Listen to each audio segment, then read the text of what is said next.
એક વ્યક્તિ મુંબઈમાં ડ્રગ્સના વ્યવસાય સાથે જોડાયેલો વ્યક્તિ ત્યાં પકડાયો મુદ્દામાલ સાથે. એ લિંકની તપાસ કરતા પોલીસો અહીંયા વરખડ ગામે આવી છે. કોઈકનો કોઈક પ્રકારના ગંભીર પ્રકારના જે અહીંયા જે બને છે કોકના ઘરમાં એ નશીલા પદાર્થો બને છે. થોડા દિવસ પહેલા જ મેં નર્મદા જિલ્લામાં બેફામ પ્રમાણે દારૂ જુગારના અડ્ડા ચાલે છે અને મહારાષ્ટ્રમાંથી ડુપ્લિકેટ દારૂ બોર્ડર પરથી ઘુસાડવામાં આવે છે.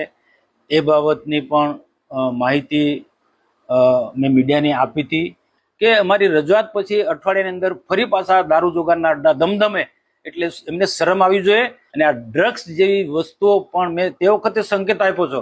આજે તો મહારાષ્ટ્રમાંથી કેમિકલવાળો દારૂ ઘુસાડવામાં આવે છે અને એ સાથે બીજી પણ મોટી મોટી ઘટના ઘટી શકે છે એવો મેં સંકેત આપ્યો હતો. અને આમલેથા પોલીસ સ્ટેશનનો મેં ઉલ્લેખ કર્યો હતો. તે વખતે આમલેથા પોલીસ સ્ટેશનનો પણ ઉલ્લેખ કર્યો હતો કે આમલેથા પોલીસ સ્ટેશન એરિયાની અંદર ઘણા આવા અનેક પ્રકારના ગેરકાનૂની ધંધા ચાલે છે.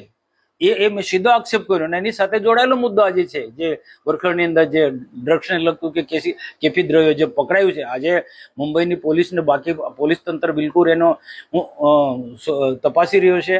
હું અભિનંદન આપું છું આ સાથે જોડાયા. પણ નર્મદા જિલ્લાની પોલીસની શરમજનક છે અને ખાસ કરીને આમલેથા વિસ્તારના જે પીઆઈ હશે કે જે એ સાથે જોડાયેલ સમગ્ર પોલીસ તંત્રને હું એની નિંદા કરું છું. એમના નજર હેઠળ આ પ્રકારના કૃત્ય ચાલતા હતા અને આમને નર્મદાની પોલીસને ખબર નથી.